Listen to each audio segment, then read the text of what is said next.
Creepy religious relics and superstitions.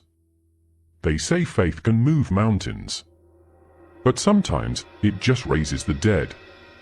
From cursed bones to blood that refuses to dry, these are the relics and rituals that turn devotion into dread. Welcome to Creepy History, where belief meets the bizarre. The weeping statue of Akita. In a quiet convent in Akita, Japan, 1973, a wooden statue of the Virgin Mary began to cry.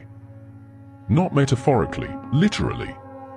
Nuns reported tears streaming down her face. Then came blood, dripping from her right hand. Scientists were called. Samples were tested. The fluid was human. The tears fell 101 times, always in front of witnesses. What made it worse were the messages. A nun named Sister Agnes claimed the statue spoke to her, warning of fire falling from the sky and the destruction of the world unless people repented. The local bishop confirmed the phenomena as supernatural. Even skeptics found it strange that the tears always formed in the same pattern, never from humidity or damage. And then it stopped, exactly on the same day Sister Agnes' sudden deafness was miraculously healed. Coincidence? Or something that wanted to be heard and was finally satisfied? The hand of Saint Francis Xavier. When the missionary Saint Francis Xavier died in 1552, his body didn't decompose. Months passed. Then years. His followers declared him incorrupt, a sign of divine holiness. But one relic stood out, his right arm. The hand that baptized thousands. It was severed from his body and sent to Rome, where it's still displayed in a golden reliquary. For centuries, pilgrims swore that the finger sometimes moved. Not just a trick of the light, but subtle twitches, like the hand was remembering its holy work. When the relic traveled to different countries on display, strange events followed. Electrical blackouts, sudden storms, even a small earthquake during one exhibition in India. Today, the arm rests inside the Church of the Jesu, encased in glass, watched by cameras. And sometimes, guards say, when the church is quiet, the hand points, always toward the nearest exit. The Bleeding Hosts of Siena. In 1730, a group of thieves broke into the Church of St. Francis in Siena, Italy. They stole the consecrated communion wafers the hosts used during Mass.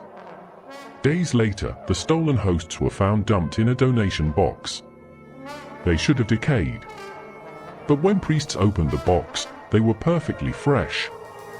Centuries passed. Scientists tested them. No mold. No bacteria. Even today, they remain intact, after nearly 300 years. In 1789, a priest accidentally dropped one of the hosts. Witnesses claimed it began to bleed.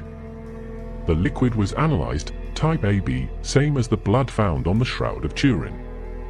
Church authorities refused to let the hosts be studied further. They simply call them a miracle. But locals whisper the hosts are fed by something that doesn't need science to keep them alive. The Devil's Bible. It's enormous, 3 feet tall, bound in leather, pages yellowed like bone. They call it the Codex Gigas, or more famously, the Devil's Bible.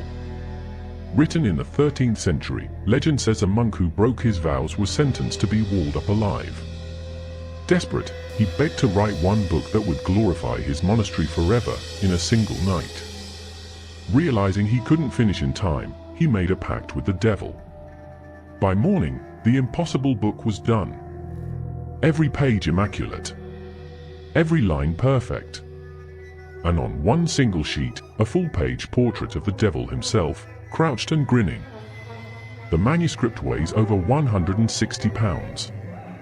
And here's the eerie part, scholars say it really does appear to have been written in one sitting.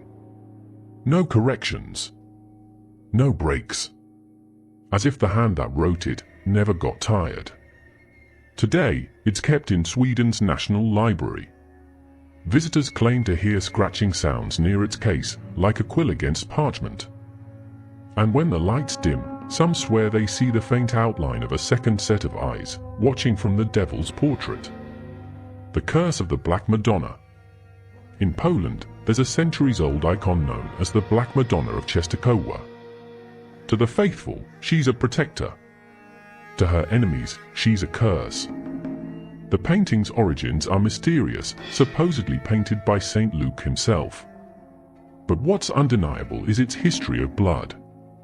When Swedish invaders attacked the monastery in 1655, they shot at the painting. Bullets struck her face, but instead of shattering, they ricocheted. 2 scars remain across her cheek. Later, Napoleon's troops tried to seize her. Their commander was thrown from his horse and trampled to death within minutes. In World War II, Nazi soldiers who attempted to loot the icon were found dead the next morning, their bodies twisted, faces frozen in terror. Locals believe the Madonna protects Poland but punishes greed. Every year, pilgrims travel miles barefoot to pay respect. Because if she's ever angered again, the next scar might not be on her painting.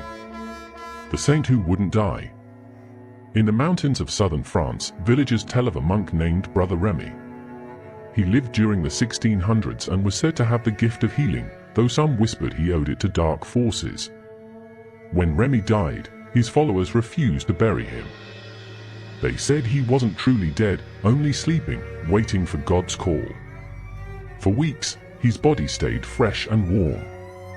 When the bishop finally ordered a burial, the coffin was sealed in stone. A year later, strange knocks echoed through the church at night. The stone lid cracked, and witnesses swore they saw the monk's eyes open, his lips moving in silent prayer. Terrified, the priests reburied him under the altar, chaining the coffin shut. Those who visited since claimed to hear faint whispers beneath the floorboards, a voice praying in Latin. And sometimes, replying in something that doesn't sound like Latin at all. They say relics remind us of faith. But maybe some are proof of something far older. Something that still watches, still listens, and occasionally bleeds. If you ever find yourself standing before one of these sacred artifacts, and it seems to move, just remember, belief has power. And sometimes, belief believes back.